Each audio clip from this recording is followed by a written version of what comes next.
Welcome to खुशनुमा time.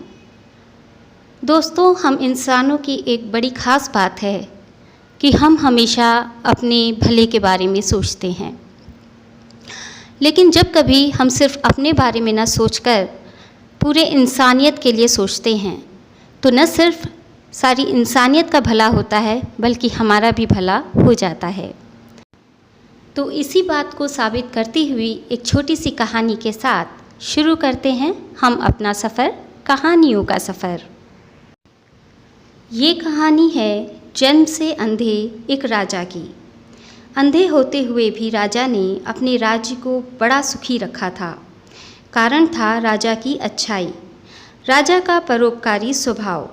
राजा ने अपने दरबार में और अपने खास लोगों में अपने जैसे अच्छे और दूसरों का भला सोचने वाले लोगों को नियुक्त किया था। एक बार इस राजा के राज्य में एक तपस्वी आया। राजा ने उस तपस्वी का बहुत मान सम्मान किया, उसका बहुत अच्छे से स्वागत किया और बहुत सेवा भी की। तपस्वी राजा से खुश हुआ और जाते जाते राजा को काजल की एक छोटी डिब्बी देकर गया। उसे काजल के बारे में बताते हुए तपस्वी ने कहा कि हे राजन, इस डिब्बी में तुम्हारी दोनों आँखों की रोशनी वापस ला सके इतना ही काजल है और शक्ति भी। इस काजल को अपनी दोनों आँखों में आधा आधा डालकर तुम इस दुनिया को देखने की क्षमता पा लोगे।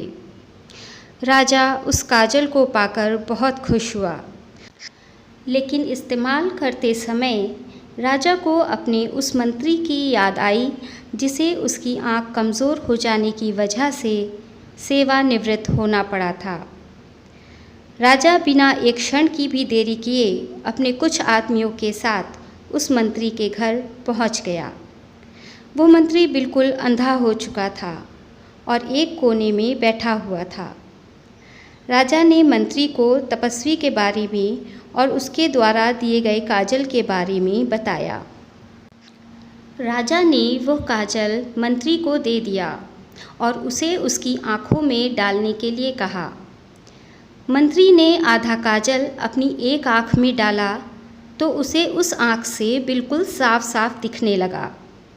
अब थोड़ी देर सोचने के बाद मंत्री ने बचा हुआ आधा काजल अपनी जीभ पर डाल दिया।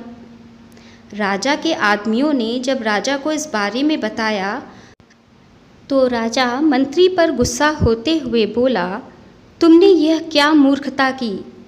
तुम जब दोनों आँखों की रोशनी पा सकते थे तो तुमने एक ही आँख की रोशनी पाकर आधा काजल बर्बाद क्यों कर दिया? मंत्री ने राजा को प्रणाम करते हुए कहा, महाराज, जब आप इतना निस्वार्थ होकर मेरे बारे में और प्रजा के बारे में इतना कुछ सोचते हैं तो क्या मेरा कोई कर्तव्य नहीं बनता? इस आधे काजल को अपनी जीभ पर रखकर मैंने पता कर लिया है कि यह किस वस्तु से बना है। अब मैं इसे बनाकर आपकी और ऐसे हज़ारों लोगों की आँखों की रोशनी वापस ला सकता हूँ। राजा अपने मंत्री की समझदारी और दूसरों का भला करने वाली सोच को जानकर बहुत खुश हुए। तो बस इतनी सी थी हमारी आज की कहानी।